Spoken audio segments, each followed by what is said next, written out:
Nosotros estamos haciendo un planteamiento nuevamente alrededor del concepto de la democracia social. Next, an editorial reflecting the views of the United States government. U.S. State Department officials testifying before a U.S. congressional committee say Venezuela is not cooperating fully in the fight against terrorism. The Venezuelan challenged, next on the line. I'm concerned about the Venezuelan people, and I'm worried about the diminution of democratic institutions as well as nationalization efforts that may or may not be taken. Chavez is going to fail unless he establishes a dictatorship, and he is headed in that direction. He's headed both in the direction of economic failure and dictatorship. U.S. Secretary of State Rice said that Venezuela is a challenge to democracy in our own hemisphere. And so I'm concerned about undermining of democratic institutions. And we're working hard to help prevent that from happening and strengthening democratic institutions. Is the Hugo Chavez government a threat to democracy in Latin America? And does the U.S. have a strategy for confronting the challenge posed by Venezuela? Since 1998, when Chavez was elected, support for the elected government has been rising very fast. It's now by far the highest in Latin America. He's won several elections, recognized to be free and fair, has won numerous referenda, but he is a dictator, a tin-pot dictator. It's proven by the fact that our dear leader said so. And since we are voluntary North Koreans, when the dear leader says it, it's true. So therefore, he's a dictator, and if you carry out subversion to overthrow him, that's pro-democracy by definition. You have to look hard to find an exception to this, or even a comment on it. I mean, we know that the U.S. did support a military coup, which briefly overthrew President Chavez, and the U.S. had to back down when he was restored quickly, and also had to back down in the face of a very angry reaction in Latin America. Almost all of Latin America was big, very angry reaction. They take democracy there more seriously than we do here. Right after trying to overthrow the government by force, the U.S. immediately turned to subversion, supporting anti-Chavez groups. That's described in the press. The way it's described is the U.S. is supporting pro-democracy groups which are opposed to President Chavez. We might ask ourselves how we would react if Iran, say, had just supported a military coup that overthrew the government in the United States, and when they had to back off from that, immediately turned to supporting pro-democracy groups in the United States that are opposed to the government.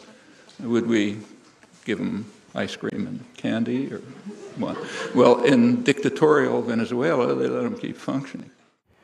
George Bush uses the word democracy every other sentence when he speaks. But what does he mean by that?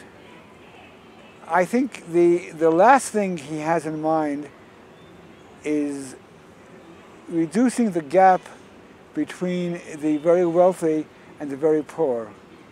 One thing they do have in mind is that a country should be very hospitable to American corporations, to multinationals. They should be willing partners in neo-globalization. That's very important in the minds of American leaders. That's someone who's against such things. It can't be called a democracy. Nuestro sistema electoral es de los más pulcros del mundo. Hemos ganado más de 10 elecciones, pero Chávez es un dictador.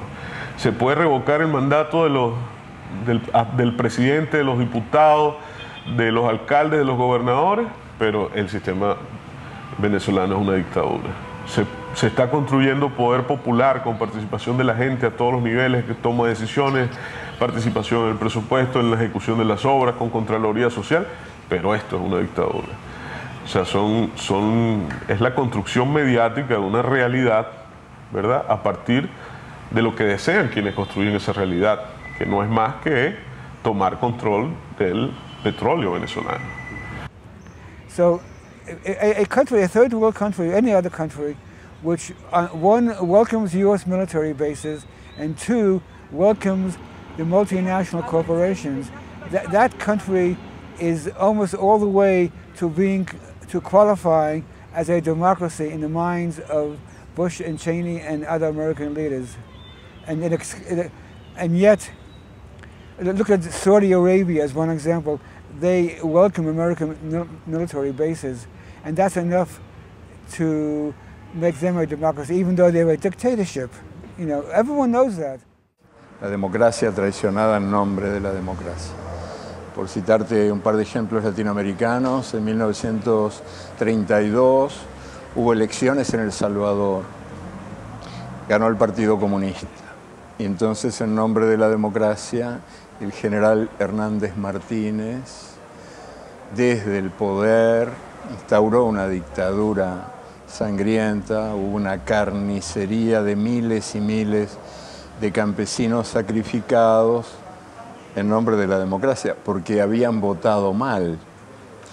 Esto años después también se vio en Chile, cuando Kissinger advirtió que Chile no podía volverse comunista por la irresponsabilidad de su propio pueblo, que había votado mal. Y entonces ocurrió lo que ocurrió a partir de Pinochet y su golpe motorizado desde afuera.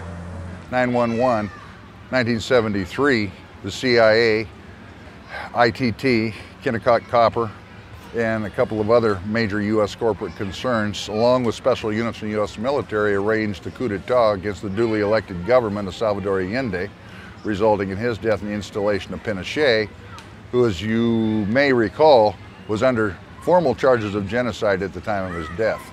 All right?